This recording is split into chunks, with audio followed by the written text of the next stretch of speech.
Poco después, Charlotte negó con la cabeza al ver a la niña ataviada con uno de sus sombreros, un par de largos guantes y un corsé. Me esfuerzo por tener un aspecto muy pulcro, pero ¿ese es el aspecto que tengo? Leila sonrió, en absoluto impresionada por el reproche de Charlotte, y se colocó las gafas de la institutriz. Sus ojos parecían mucho más grandes tras la curvatura de las lentes, y parpadeó cuando el mundo se inclinó de repente. ¿Qué es esto? Robbie sacó de su maletín una larga caja que contenía la preciosa regla de cálculo de Charlotte. Tráelo aquí y te lo enseñaré.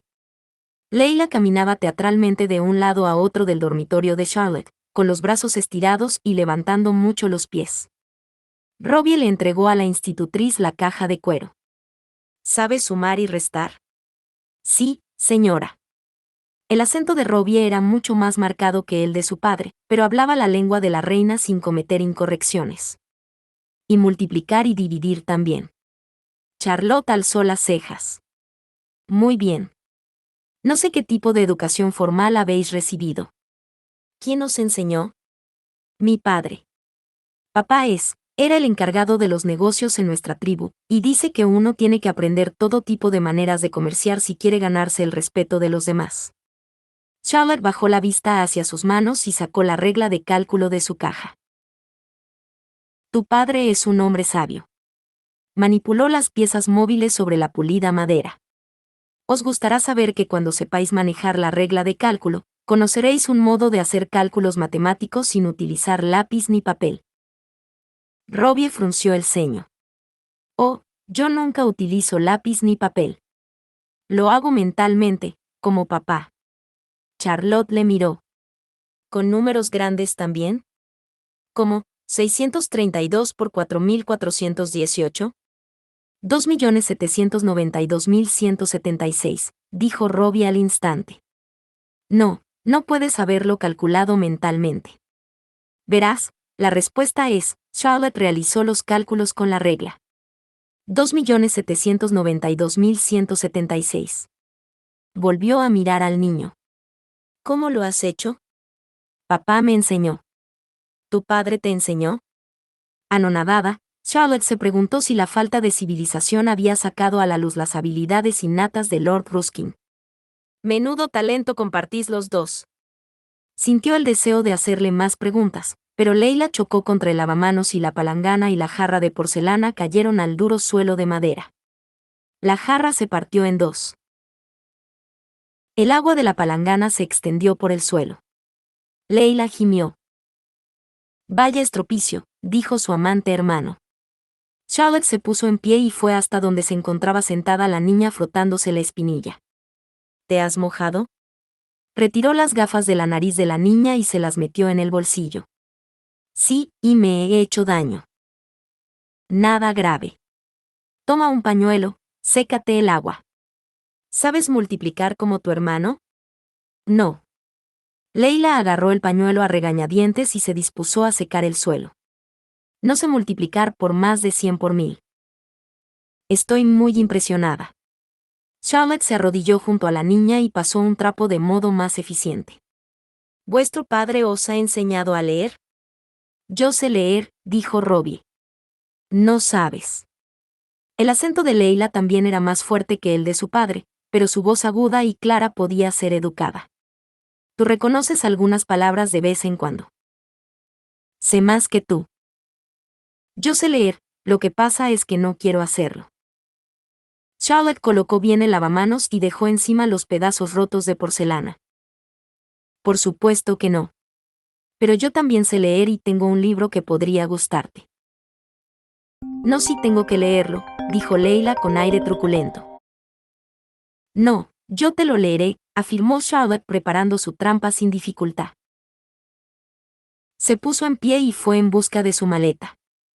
La mayoría de las cosas que llevaba dentro estaban ahora esparcidas por el suelo. Las ropas que había traído en caso de que los sirvientes no ordenasen correctamente sus baúles, hasta que se les daban las indicaciones correctas, los sirvientes no sabían cómo ayudar a las institutrices, su pizarra, su secreter portátil con los papeles y las plumas y unos pocos libros muy bien seleccionados. Cogió uno de ellos, encuadernado en cuero verde, y echó un vistazo alrededor de la soleada habitación, estaba encarada hacia el este. El mejor lugar para sentarse los tres era el banco bajo la ventana. La ventana daba al jardín, y el asiento estaba tapizado con la misma lujosa tela con la que estaban confeccionadas las cortinas y el cubrecama. Los cojines que había encima eran de un tono crema que destacaba respecto al del asiento. «Venid, niños». Charlotte los llevó hasta el banco de la ventana y se sentó entre Robbie y Leila. Mientras los niños intentaban apropiarse del mayor número posible de cojines, ella apenas se fijó en los detalles de su dormitorio. La habitación no se encontraba en el ala infantil, en la que habitualmente se ubicaban las estancias de las institutrices, la niñera y los niños. El dormitorio de Charlotte estaba en la segunda planta, amueblada con mucha elegancia. El papel pintado de las paredes era de un tono verde pálido con franjas doradas. Dos amplias alfombras Aubusson se extendían a ambos lados de la cama, para que cuando Charlotte se levantase por las mañanas sus pies no tocasen el frío suelo. Dos sillones y una mesita habían sido dispuestos para conformar una pequeña zona en la que sentarse frente a la chimenea, otro lujo del que Charlotte no había disfrutado desde que se fue de la casa de su tío. Charlotte no entendía el motivo de aquellos detalles. Por alguna razón, sentía como si le estuviesen sobornando de algún modo. ¿Pero por qué? No podía imaginar a qué reto futuro relacionado con los niños tendría que enfrentarse. Parecían avanzados en matemáticas, no leían bien, no estaban bien educados, eran rebeldes y muy inteligentes. Todo eso podía corregirse. ¿Qué libro es?, preguntó Leila. Es nuevo. Yo lo he leído, pero me han dicho que las historias que cuenta tendrán continuación. Charlotte pasó la mano sobre la cubierta de su nuevo y más preciado libro. Su título es Noches Árabes.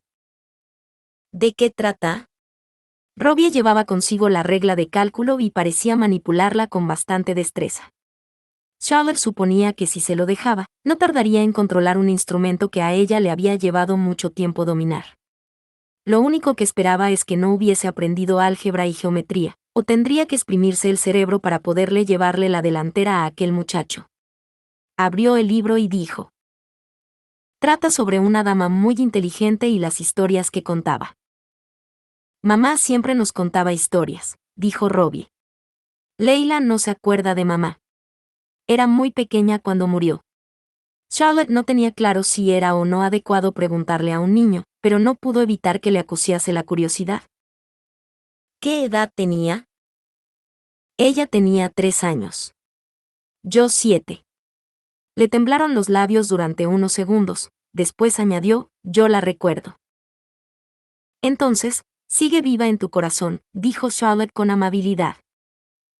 ¿Qué quieres decir?, preguntó Leila. Quiere decir que sigo viéndola cuando cierro los ojos. Robbie parecía impaciente, pero Charlotte sospechaba que la impaciencia era fingida. Mamá era baja y regordeta, y siempre me sonreía. ¿Y a mí me sonreía?, preguntó la niña. A ti también. Yo le gustaba. La voz de Leila tenía un deje de triunfo. ¿Dónde está su mamá, Lady Señorita Charlotte? Charlotte dudó sobre corregir a los niños respecto a cómo debían llamarla. No estaba bien, por descontado, pero tenía cierto encanto que la llamasen así. Además, contradecir al padre de los niños tal vez no fuese lo más indicado. Mi madre también murió. Previendo la siguiente pregunta, dijo: ¿y mi padre? Pero murieron cuando tenía 11 años, así que tuve suerte. Pude disfrutar de ellos más tiempo que vosotros de vuestra madre. ¡Qué suerte!, convino Leila. Charlotte abrió el libro por la página blanca del título. ¿Y ahora, leemos? Realmente, no soy bueno en matemáticas. Winter estaba observando el grueso libro de cuentas que su primo Stuart había abierto frente a él. Después le echó un vistazo al grupo de caballeros vestidos de negro que estaban sentados a ambos lados de la larga mesa en las oficinas de la naviera Ruskin en Londres. ¿Les importaría explicármelo? Con el rabillo del ojo vio a Stuart pasar los dedos por los ribetes de piel. El señor Haji se puso tan colorado que Winter temía que fuese a sufrir una apoplejía. El señor Reed enrolló los papeles que tenía frente a sí. Sir Drackley se atusó los bigotes para disimular su risita tonta. Y el señor Silbotier no pudo evitar un ataque repentino de tos. Winter abrió mucho los ojos y alzó la mirada hacia Stuart. ¿Hay algún problema? Tan solo una semana después, Stuart cumpliría 57 años, y su rostro evidenciaba su edad a la perfección. Era un hombre alto y delgado, pero estaba empezando a encorvarse. Su cabello castaño era ahora más escaso, y la punta de la nariz le caía por encima de los finos labios. A pesar de la edad, los recuerdos del pasado de su primo diferían poco de la imagen del presente. Stewart había nacido viejo. Sus amables ojos, sin embargo, demostraban exasperación cuando respondió. Ninguno en absoluto, primo. Pero, sería un poco difícil darte una clase de aritmética ahora. Si me lo hubieses dicho antes. Winter observó al equipo de directores y se hizo el tonto deliberadamente. Pero sí podéis hablarme de los beneficios. Eso es lo único que me preocupa. Y podéis ponerme al día del funcionamiento de la empresa. Después de todo, ¿no es ese vuestro cometido? Drackley observó los blancos nudillos de Stuart y decidió que alguien tenía que pasar a la acción. Sí, por supuesto que ese es nuestro cometido.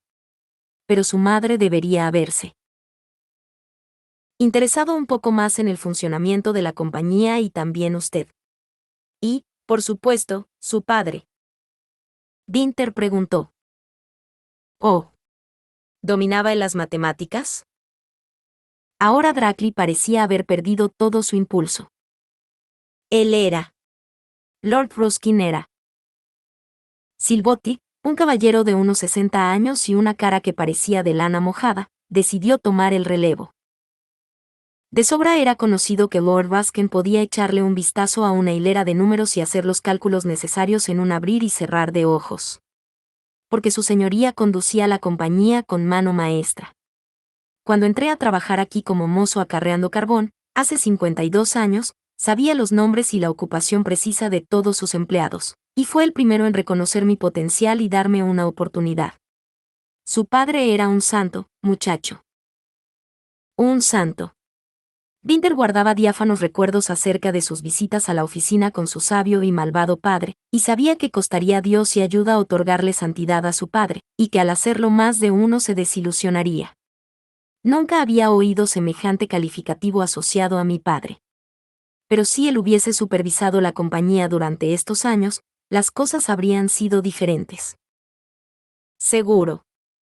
Hayes palmeó su vientre, que crecía generosamente bajo el chaleco de seda. Yo entré a trabajar poco después de que Lady Ruskin tomase las riendas. ¿Qué tiempos aquellos? Era una mujer encantadora y estaba destrozada a causa de la pérdida de su marido y su hijo. Usted no estaba muerto, por supuesto, pero ella sufría igualmente. Todos los allí presentes miraron a Winter. Él les miró con desgana preguntándose cuál de los ardorosos pretendientes de su madre se habría aprovechado de ella y la habría estafado. Hayes prosiguió con su historia. Había un par de sinvergüenzas en la empresa por aquel entonces, hombres que no habrían dudado en aprovecharse de una mujer tan hermosa, pero su madre los ridiculizó. Blandió un dedo. No es una casquivana, no es la frágil florecilla que parece ser. Aquellos canallas no sospecharon nada hasta que ella los denunció. El señor Hayes parecía a todas luces enamorado de Adorna, y por las cariñosas sonrisas de los demás, supo que su madre les había conquistado a todos. Le dio las gracias a Dios por la habilidad de Adorna para atontar las mentes de los hombres con sus encantos. Fue eso precisamente lo que salvó la fortuna de la familia cuando, siendo un muchacho inconsciente, se largó en busca de aventuras. Sin embargo, no pudo evitar preguntarse si aquellos hombres no se darían cuenta de que él no era tan estúpido como estaba aparentando ser. ¿Acaso creían realmente que su estancia en Arabia había hecho menguar su inteligencia? Al parecer, todos los ingleses creían que uno tenía que haber estudiado en Oxford, vestir de negro y transmitir ese particular aire británico para entender el funcionamiento de los negocios. Los negocios, podría haberles dicho Winter, funcionan exactamente del mismo modo en todo el mundo. No dijo nada. Les permitiría descubrir la verdad cuando llegase el momento. Mi madre, a decir verdad, es una joya radiante de color y gracia en las tierras baldías del desierto inglés. Los trajeados hombres de negocio se removieron incómodos en sus sillas, y Winter apenas pudo contener la sonrisa. Los ingleses eran tan prosaicos al hablar. En cuanto alguien hablaba con un ligero deje poético, todos se ponían a resoplar como caballos castrados a punto de ser marcados a fuego. La poesía era una herramienta útil. También resultaba sorprendente para un hombre que no encontraba nada digno de mención en la sociedad británica. Pero, por descontado, lo que Lady Ruskin desea es poder confiar completamente en mi juicio y me ha animado a que tome las riendas sin ponerme sobre aviso de nada. Winter se puso en pie. Los demás le imitaron. Yo confío en ustedes del mismo modo, caballeros. Por lo que, para facilitarles las cosas, me llevaré estos libros a mi oficina, aunque dentro de media hora tengo una cita con un viejo amigo. Realmente no podré examinarlos a conciencia. Con toda intención, se colocó el cabello tras las orejas para enseñar su pendiente y, dejando a los presentes sumidos en el silencio, salió de la sala. Apenas había recorrido unos pocos metros de pasillo cuando, a su espalda, escuchó el estallido apenas contenido de las risotadas. Al parecer, los ingleses no solo creían que había menguado su inteligencia, sino también su capacidad auditiva. Entró en la lujosa oficina que habían ocupado su padre y su madre antes que él y cerró la puerta. Dejó el libro de cuentas sobre el escritorio, se sentó y empezó a hojearlo, realizando los cálculos mentalmente, tal como su padre le enseñó. Queridas Hannah y Pamela. Lady Ruskin me ha honrado con el privilegio de enviaros una carta, queridas amigas y confidentes, así que os escribo para relataros los acontecimientos de las últimas 3 semanas. En primer lugar, permitidme que os tranquilice. No he tenido contacto alguno con ninguno de los habitantes de Porterbridge Hall, e incluso he evitado acudir a la iglesia de Westford Village con el pretexto de esperar yo también hasta que los niños estén preparados para ser presentados en sociedad. Semejante excusa por mi parte, como es obvio, no deja de ser una tremenda muestra de cobardía. Lo único que puedo decir en mi defensa es que pensar en encontrarme a alguien de la familia, con alguno de sus despectivos rostros, me pone los pelos de puma, y mi castigo es que el miedo a encontrarme con uno de mis primos o mi tía o, Dios no lo permita, mi tío, planea sobre mí como una nube amenazadora. Vosotras sois las únicas con las que puedo hablar de este asunto. A decir verdad, me resulta difícil incluso respirar el aire de su rey. So que no debería ser así, pero aquí y ahora no puedo evitar rebelarme contra la soledad y la falta de esperanza ante la que, en el pasado, no pude sino rendirme. Pero os aseguro que todo irá bien y que no tenéis de qué preocuparos. La situación cuando llegué a Austin Park Manor era tal y como Lady Ruskin nos había contado. Los niños disfrutaban de una libertad impropia para su edad que supera con mucho la época en la que en Inglaterra los niños empiezan a acudir a la escuela, y hay que explicarles incluso las más insignificantes situaciones. Por ejemplo, tuve que explicarles a Robbie y a Leila que el modo más adecuado de sentarse en una silla no era tumbarse en el suelo y colocar los pies encima del asiento. Leila decía que esa era la mejor posición para aprender. Queridas amigas, no quiero que creáis que la niña se muestra impertinente. Estos niños no son en absoluto impertinentes. De hecho, parecen tan predispuestos a una amabilidad innata hacia los otros que conlleva que su cortesía sea automática, y su curiosidad y buen humor convierten el enseñar en un placer. Sin embargo, en lo que al uso del tenedor se refiere, o al hacer reverencias, y más concretamente respecto a las sutilezas de la conversación, no dan pie con bola.